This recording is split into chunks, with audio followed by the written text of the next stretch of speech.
Hey there, welcome back to Flat Tire Farm. We're a 40-acre off-grid homestead in Alaska, and in today's video, I'm going to try to start getting you caught up. So if you follow our community page, you'll know that our editing computer met its match with a quart of goat's milk that got dumped on it while it was open and on.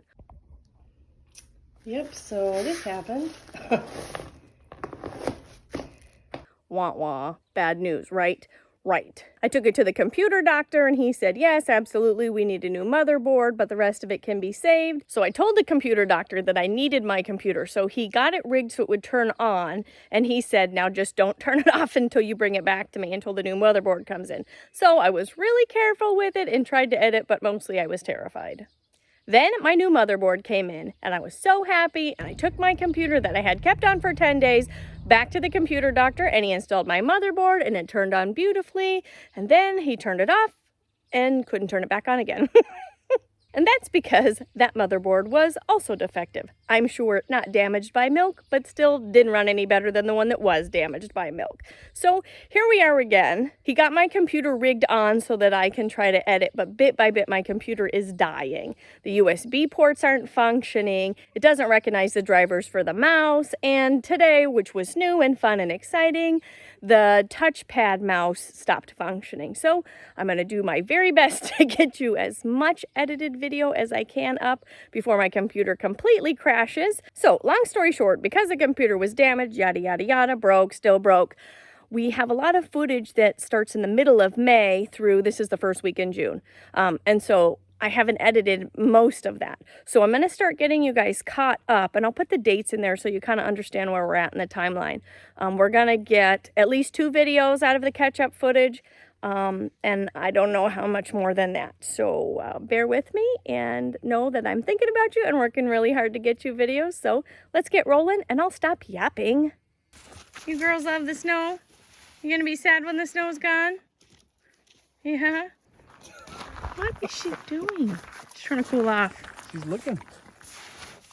You girls want to go for a walk? Yeah? Come on, crazies, let's go. Oh my goodness. WrestleMania.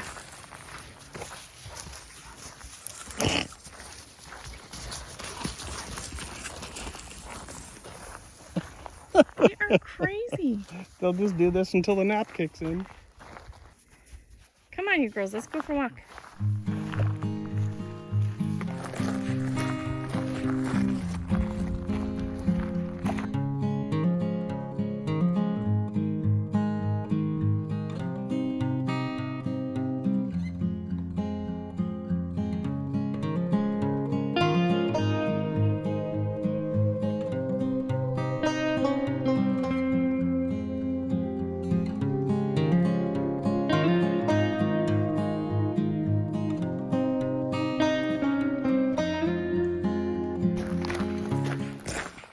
What do you got, girl? Look at that. Yeah, vertebrae? Yeah? All right, get it. Get it. Oh. Juniper's gonna try to steal it from you. Don't let her get it, girl. Don't let her get it. Yeah. Yeah, you don't steal it. Come on, let's go get you one. Where is it? Oh, I think she sees it. Did you find it? Oh, you found it. Oh, you got you something. Yeah. Yeah. What did you get? Oh, yeah? You don't want to let us have She it? doesn't trust me. Yeah. That's a scapular part of one that's left from a baby moose. Okay, girl, you can get it now. Get it. You're going to hide it from us? Yeah. She's got her own. She's not going to steal it from you.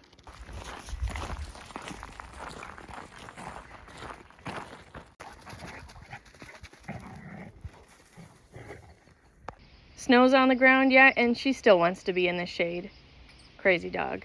Let's check in on an inside project. If you remember from our plant update, I've been growing these little carrots from carrots that I had in the cold room from last season's harvest in the hope that the carrots could go to seed this year, and then I could seed save, because carrots take 2 years to go to seed and we can't overwinter things here. But essentially I overwintered it in the cold room and we'll see how it goes. But I bought this giant bag of 25 pounds of organic carrots from Azure Standard, and I'm taking the tops off. Some of them have sprouted already, and so I thought, well, if I'm doing one experiment, I might as well go big. So I'm just putting them in this little tray with 1 inch or so of dirt in there. And I'm going to make sure to give them lots of water so that their roots kind of branch out, as it were. And we'll see if it works. Maybe I can get lots of carrots to go to seed, and I won't have to buy carrot seed this next season. And more importantly, if seeds ever become a shortage, or I have a hard time getting seeds, or I can't afford seeds, well, maybe I'll know how to do it. If you're wondering why I'm watering our plants with cherry Pepsi, it's just a bottle I reused, and Mr. Reeve drilled holes in the top, so it makes like a little mini waterer. Works great for being in the house. Pretty cool, huh? Well, Miss Crystal put together a really great afternoon snack for Mr. Porcini. We've got a couple of pecked eggs from the chicken coop. We've got some old freezer burnt steak, and we've got some shredded up carrots. What do you think, buddy? Look it. Hang on, let me break it. Oh, you're interested already, huh? Oh, look it, come here. He says, hey, you bopped me on the nose.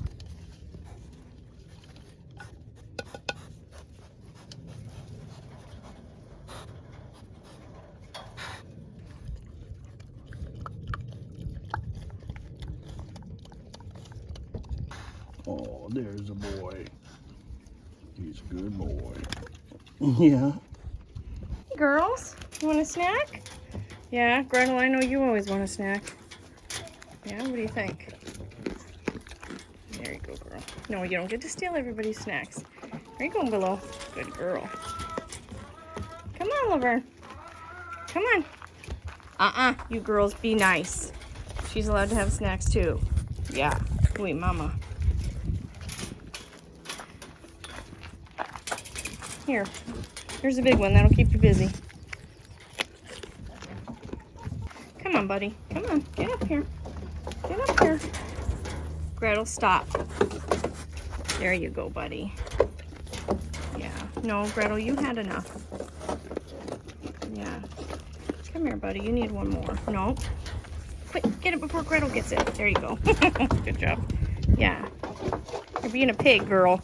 Yeah, you're being a pig. Yeah. Hey y'all, it is a beautiful warm spring day today. Most of the snow is melted. The mud's starting to dry up so we can finally start getting around. And that means we need to come and take care of these trees here in the forest that I cut down this last winter.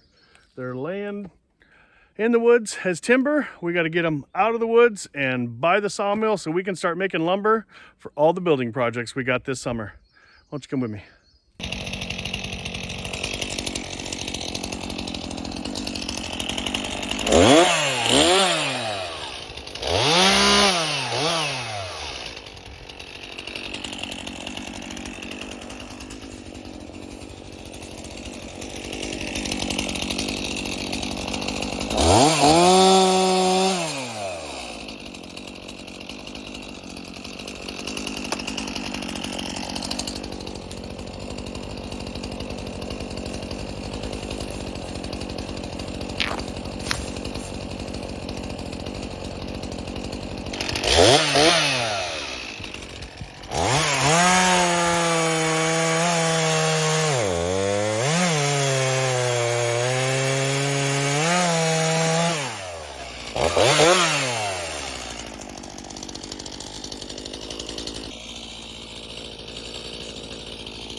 All right, let's see how good my path was that I cleared.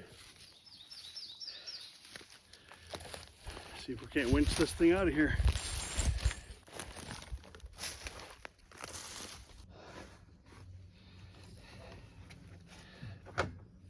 All right.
Well, clearly this is not going to work.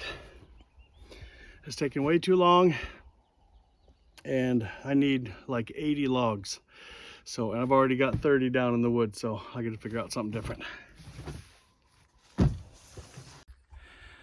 All right, I've done some tweaking, and I think it's running a touch smoother. This first log, it took me an hour to get it to the road. I had the side-by-side at a bit of an angle to the direction where I was winching, and so the cable just kept on trying to pile up on itself.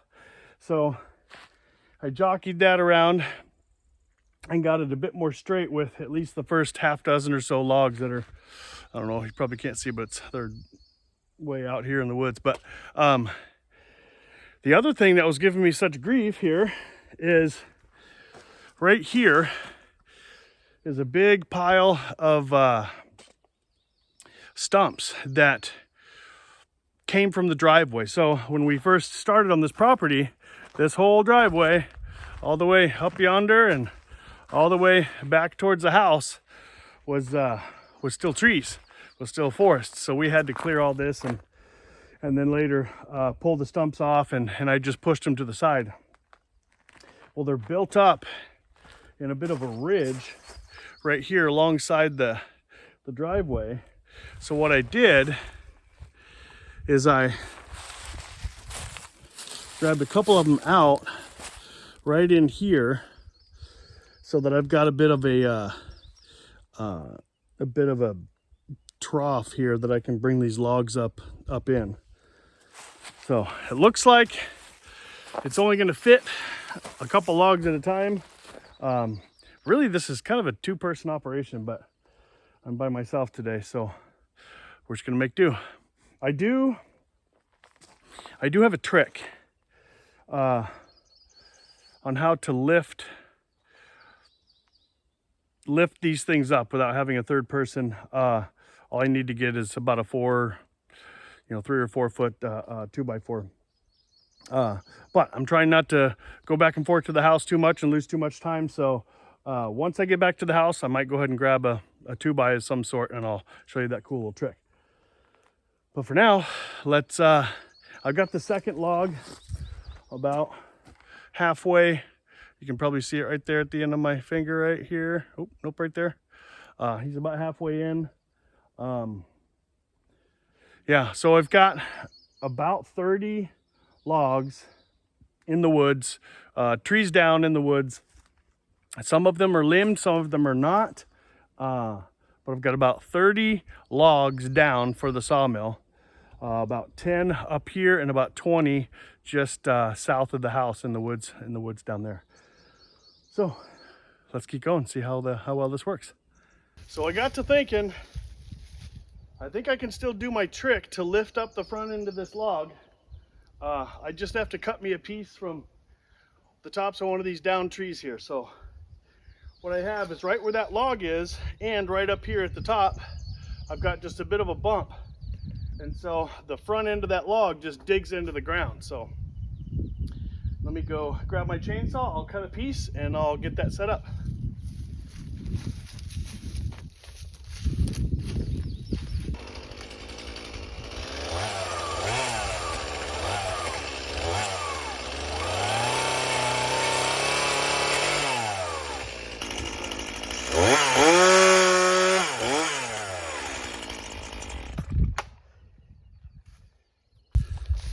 Okay, so I've got a chunk of tree with a notch cut in the top, and I wedged it underneath my winch cable, leaning away from the camera. The top is leaning away from the camera, so that as I winch it, it'll pull it up and lift that log up off of up over the little hump. So let me go finish adjusting it, and we'll see how well it works. Well, let's give that a shot.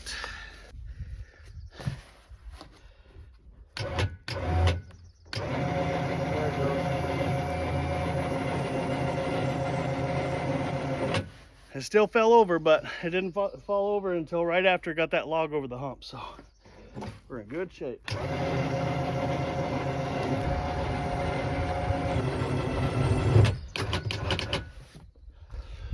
All right, there's the second one to the road.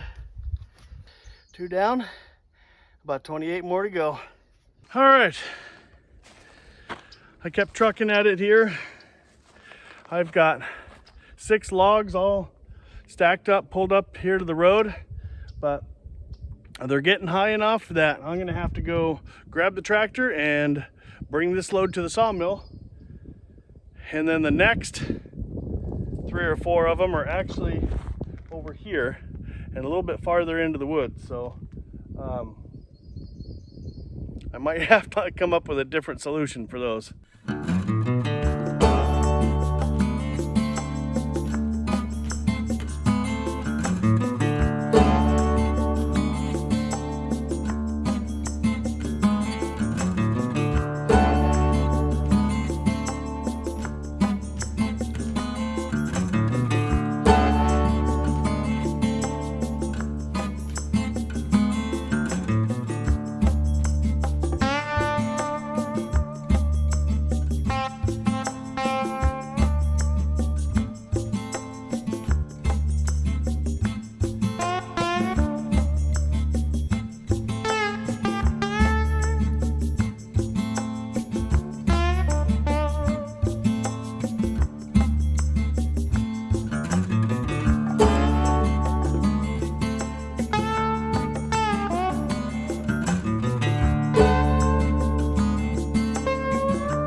She left us, girl. Here are those carrots about 4 days later. They are looking fabulous.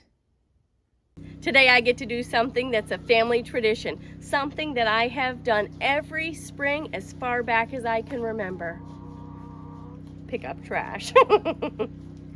So living in Alaska, you don't get your projects done because summer's pretty short and you leave stuff out and then the snow comes and it covers it all and it's all gone for like 5 or 6 months and it's beautiful. And then spring comes and it starts to melt and all of your sad failures start to surface. Like this busted chimney pipe that we never took care of. So I guess I better get things picked up. I'm just gonna start a little bit at a time. I'm definitely starting with this not so horrible pile and avoiding this ever so horrible pile.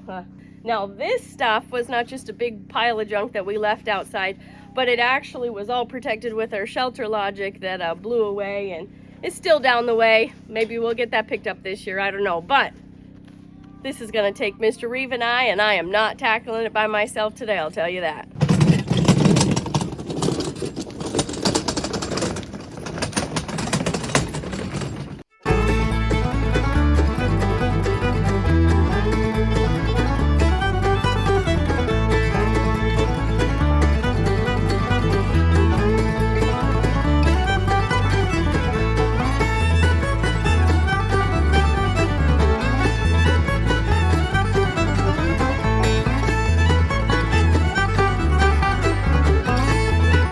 It's a little bit better and it's cleaned out enough that I can get a ladder up here this summer because I'm painting the cabin. Mr. Reeve is building a barn and I'm painting the cabin.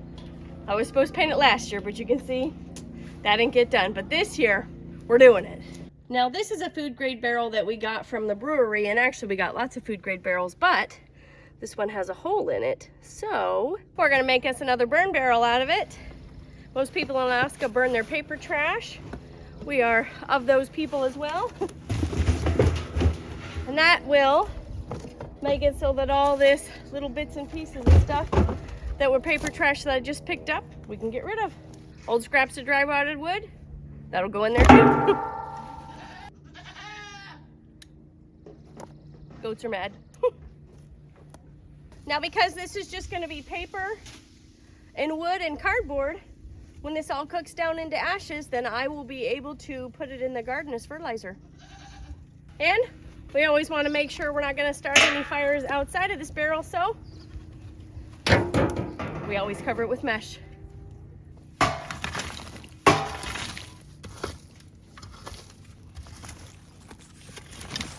We also want to get all the burnables away from the area that the burn barrel is in, so that if it gets super hot, it can't catch the ground on fire and then travel to places we don't want to burn.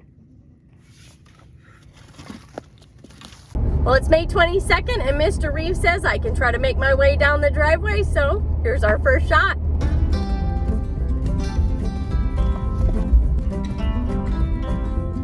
Mr. Reeve still has to park at the road.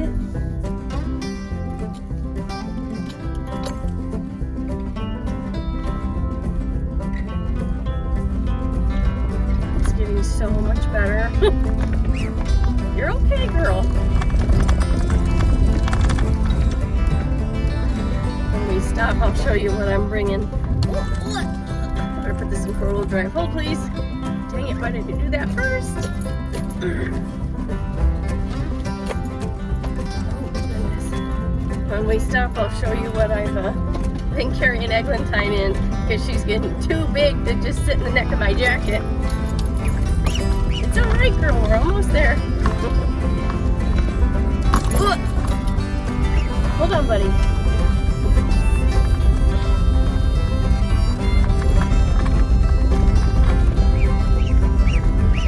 Yay! I can drive down my driveway.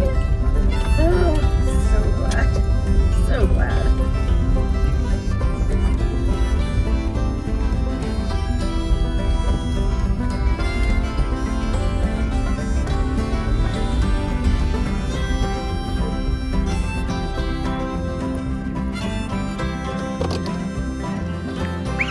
I have her in this little styrofoam cooler inside a reusable shopping bag and seat belted in. Sorry, buddy. That way she can stay warm on the ride home. Yeah, are you coming out? You wanna say hi to everybody? That way she can stay safe. Peep, peep. Peep, peep. Hi, are you ready to be home? Yeah, let's get you out of the truck, huh? Still goose egg season around here, and we're still getting some geese eggs, and I have more eggs than I can cook up. So I'm gonna try to preserve these geese eggs in these cute little resealable jar bags I got. They come in a couple different sizes, but I just stuck a jar funnel in the top, and we'll get some eggs in there.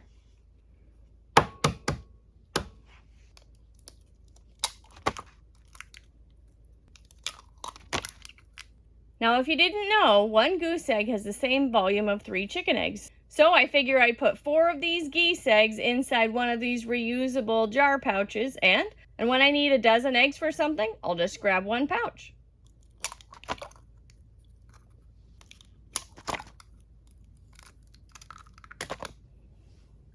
These bags are a nice thick plastic and they're pretty airtight, so I'm just gonna squeeze the air out.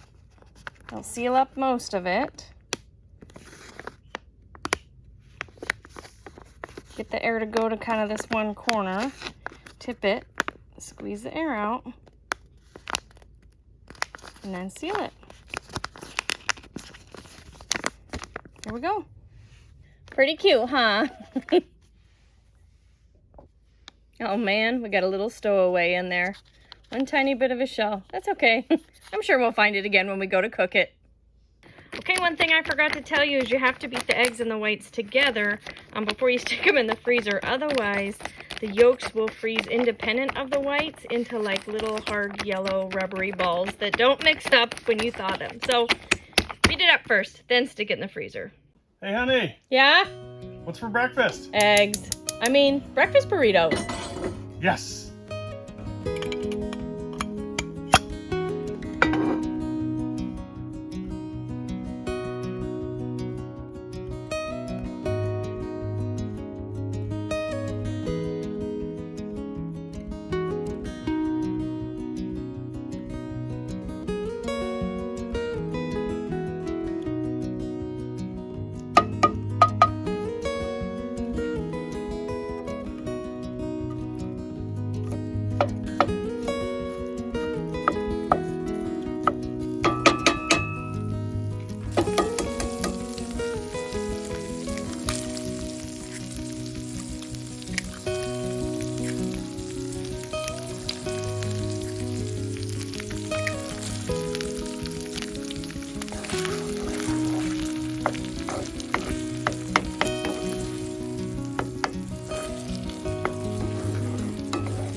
If you've ever made a burrito and taken a bite and the bottom has fallen out, then you gotta watch these last couple more seconds before we have Mr. Reeve, our famous taste tester, taste his breakfast. It's all about the way you start it. You don't fold the sides in parallel to one another. You fold them kind of angled like a V, where it's skinnier at the bottom and wider at the top. Then you take your skinny flap on the bottom and you flap it over all your goodies and you push down on that top edge of it and scooch it all down so it's a nice tight roll in there. Then you take the top 2 points of the V, or the wings as I like to call it, and you fold them each over again and then roll it up tight. Nothing's falling out of this burrito. Here's a 7-second replay for the cheap seats. Put the stuff in the middle, fold the flaps over on either side, skinny on the bottom, fat on the top. Fold the bottom flap up, fold the wings in, roll it over, and bada bing, bada boom. All right, Mr. Reeve, ready to try your breakfast? Oh yeah. Okay, go ahead.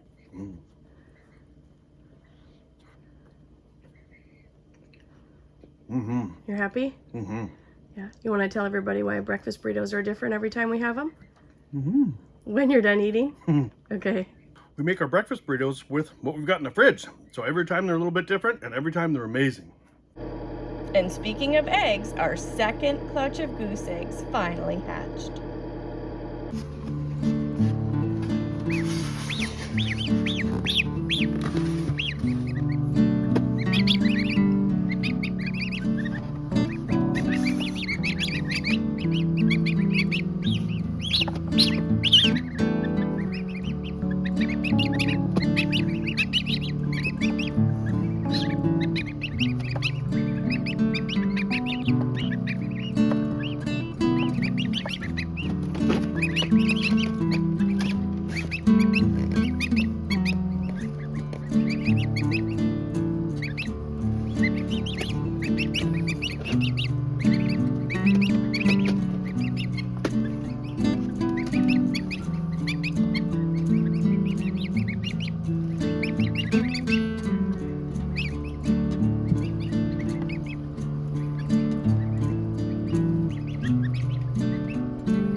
There's 7 little goslings here, and we ended up with 1 more that made it.